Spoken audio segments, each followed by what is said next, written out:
ప్రకాశం జిల్లా ఉలవపాడులో police cordon search operation నిర్వహించారు. జిల్లా ఎస్పీ హర్షవర్ధన్ రాజు ఆదేశాల మేరకు కందుకూరు డీఎస్పీ బాలసుబ్రహ్మణ్యం ఆధ్వర్యంలో హైస్కూల్ సంఘం ప్రాంతంలో ఈ తనిఖీలు చేపట్టారు. ఈ ఆపరేషన్లో 168 ఇళ్లను తనిఖీ చేసి అనుమానాస్పద వ్యక్తులు, వస్తువులను పరిశీలించారు. గంజాయి అక్రమ రవాణాపై ప్రత్యేక దృష్టి సారించారు. సరైన పత్రాలు లేని 37 మోటార్ సైకిళ్లను స్వాధీనం చేసుకున్నారు. అదే సమయంలో స్థానిక ప్రజలతో కలిసి డ్రగ్స్ వద్దు బ్రో అనే నినాదంతో అవగాహన ర్యాలీ నిర్వహించారు. గంజాయి లేదా ఇతర అసాంఘిక కార్యకలాపాలపై సమాచారం ఉంటే వెంటనే పోలీసులకు లేదా డైల్ 122కు తెలియజేయాలని అధికారులు సూచించారు. హైస్కూల్ సంఘం ఏరియాలో ఈ కార్డన్ సెర్చ్ ఆపరేషన్ అనేది చేయడం జరిగింది.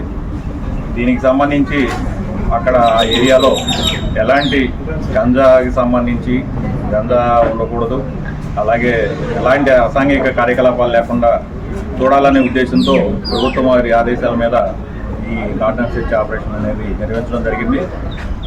ప్రతి ఇంటిని చెక్ చేయటం, అలాగే అక్కడ బ్యాడ్ క్యారెక్టర్స్ ఏదైతే ఉన్నారో దానికి సంబంధించి వాళ్ళ ఇళ్లను కూడా చెక్ చేయడం జరిగింది.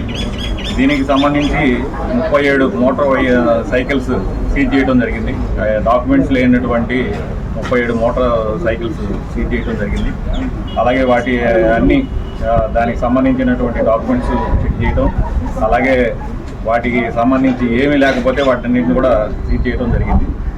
అలాగే ఈ గ్రామంలో ఉలవపాడు గ్రామంలో ఎలాంటి కార్యక్రమాలు జరిగినా కానీ ఈ గంజాకి సంబంధించి ఎలాంటి లేకుండా చూడాలనే ఉద్దేశంతో ఈ కార్యక్రమాలు చేయడం జరుగుతుంది.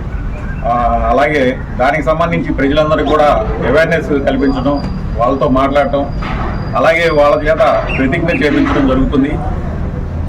అక్కడ ఆ ఏరియాలో లేకపోతే ఊళ్ళో ఎక్కడ గంజాకి సంబంధించినటువంటి ఇన్ఫర్మేషన్ ఉన్నా దానిని ప్రజలు పోలీసుకి తెలియజేసినట్లయితే వాటి మీద యాక్షన్ అనేది తీసుకోవడం జరిగింది.